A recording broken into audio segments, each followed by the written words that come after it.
If you've ever made a trip up to Chorrol by way of the Imperial City, as many of the Society's members regularly do for business or a pleasant visit to the invaluable Renoit, then you may very well be familiar with the next tavern on our list.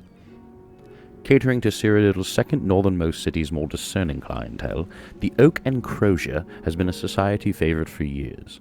One can almost immediately see why, given the town's other options. The O&C stands tall on a stately corner overlooking Chorrol's famed Fountain Gate district.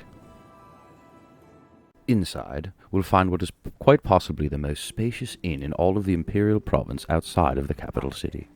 A warm fire burns off in the corner, and plenty of additional lighting provides a bright and cheery environment.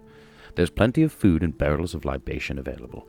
Keen-eyed viewers will note that there are indeed 2 fireplaces available should one not be enough. Upstairs from the main common area, just before the rooms, there's a wraparound balcony that serves as a lovely sitting area. Although, depending on the time, it can be a bit noisy, and one would be better off thumbing through a freshly purchased novel inside of Renoit, or perhaps on a bench outside in the city. The inn is run by one do-it-all Khajiit woman named Talasma, who truly is a breath of culture and civility these days in her velvet and gold trim.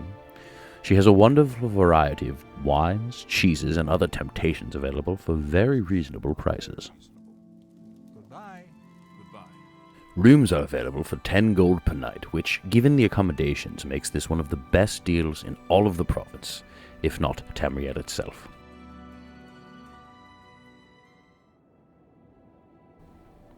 And now, please enjoy this excerpt from the Battle of Sancre Tor, an anonymous account of the events of the battle that inspired the statue seen just outside the Oak and Crosier.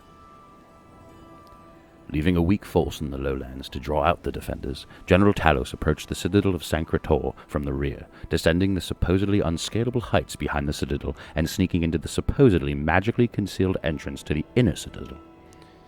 This remarkable feat is attributed to the agency of a single unnamed traitor, by tradition a Breton turncoat sorcerer, who revealed both the existence of an obscure mountain trail down the heights behind the citadel and the secret of the citadel entrance concealed beneath its illusory lake surface. While the Cyrodiilic army in the lowlands fought a desperate defense against the Nord-Breton sortie, General Talos and his men entered the citadel, swept aside the sparse defense, captured the Nord-Breton nobles and the generals, and compelled them to surrender the citadel and their armies. The confused and demoralized Nord captives, already suspicious of the scheming High Rock sorcerer aristocracy and their overreaching dreams of Hotland's conquest, deserted the alliance and swore loyalty to Tiber Septim. The Skyrim generals joined their rank and file in Tiber Septim's army, the High Rock battle mage command was summarily executed, and the captive Bretons imprisoned or sold into slavery. Thus was the concerted allied invasion of Cyrodiil foiled, and General Talos' army swelled by the hardened Nord veteran troops that played so crucial a role in General Talos' succeeding campaigns, which consolidated the Colovian and Nibanaean into the core of the Cyrodiilic Empire, and which resulting in the crowning of General Talos as Emperor Tiber Septim. Quite clearly, we at the Society highly recommend the Oak and Crosier for any hospitality needs when in Chorrol.